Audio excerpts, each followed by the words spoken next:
school attendance, and Flick's touched upon it already. Are there some large programmes or coordinating bodies that can enable you to gather that evidence together? Yeah, so we're part of the Sport for Development Coalition, which has about 400 members. So that is one of their priorities, is to help smaller organisations like us all come together and pool our evidence to create a larger body. But on the ground for us, that's obviously not a day-to-day priority, and it's quite hard to fit in with our resource, but they would be someone who's kind of taking that forward. And what have they come up with so far? So far they've generated like a collective evaluation tool, so to try and agree on a common kind of outcome framework. And then I think they've actually, in reality, come up with just a load of other actions that need to happen in order to make that work, because we've all found that we've got competing ways of measuring. There's overlapping outcomes, but there's also additional outcomes and priorities. So that's the biggest challenge, is to kind of bring all that evidence together, really.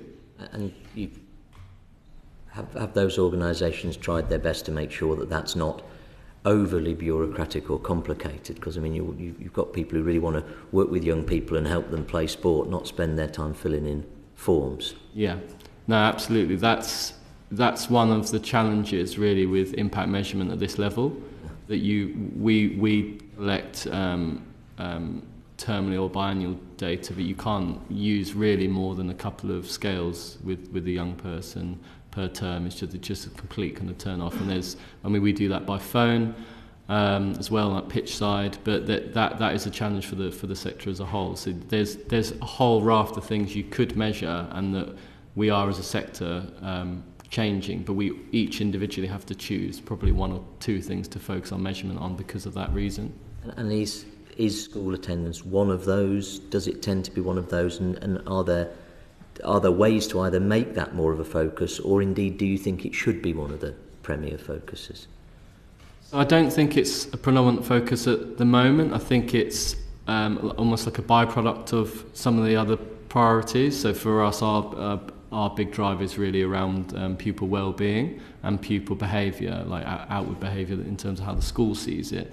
But we see that if we do those things well, that attendance will then improve. Yeah. And I think that's probably similar for a lot of programmes I know, where they may focus on academic attainment or have another priority that they find if they meet that attendance improves. I mean, it seems obvious that discipline, having more enthusiasm, being focused on a team, working together would improve attendance, because it's just generally improving behaviour, of which attendance is a component. But is that a very strong correlation, or is that just an assumption everybody makes? No, I don't think so. We did used to improve. So pre-COVID, we used to measure attendance from the schools data, and we had really good data on that. So between 70 and 100% in some cohorts. But we actually stopped measuring attendance, partly because it was quite high, and we didn't feel it was something that we were directly trying to change. We wanted to focus on the outcomes that we were kind of directly trying to change with our measurement. Yeah. I think there is evidence there, but it's not just about behaviour. It's also about the pupils and their families' relationships with the school. So if their behaviour is better, if they're happier in school, then that interaction with their family and with their parents becomes a more positive one rather than a negative one.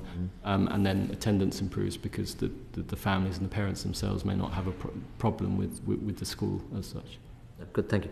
So, Jonathan, similar sort of issues just for you to address. You heard all what I had to say there, just really your views on data gathering, the benefits of that, the disbenefits of that, but also the connections between a focus on school attendance and the link between better behaviour, getting into a team spirit, and school attendance. Yeah. So firstly, the attendance piece is a high priority of ours, because it's a high priority for schools now. And since COVID, the attendance figures have dropped and the motivation levels have dropped. The frustrating one is COVID, because we're trying to compare data from previous years, which isn't as clear really because of COVID data. But when we've looked from like last year to part this year, we've seen significant increases in students who weren't part of sports-based provisions with ours, which is City Inspires. So last year they weren't involved compared to this year being involved, which will be finalised at the end of the year, but we did it mid-year. There's a significant increase of between 4 and 6% from what I've looked at just this morning.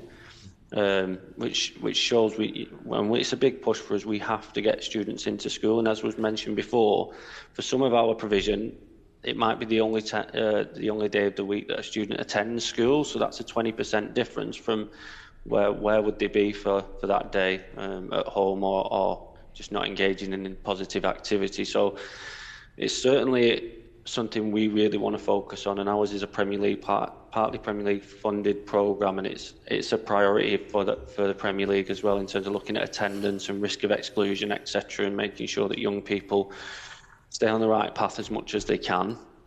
So yeah, I think the more resource that organisations get, which is increasing year on year, the more time and capacity we've got to gather this evidence, which is absolutely vital. It's not until you come at the end of the academic year and realise, like, this is the evidence that we need to get. We all know it works, but we've got to put it in front of head teachers, academy trusts and other people to make sure they know the value of what we offer. So yeah, that's what I'd say about the attendance focus. Great.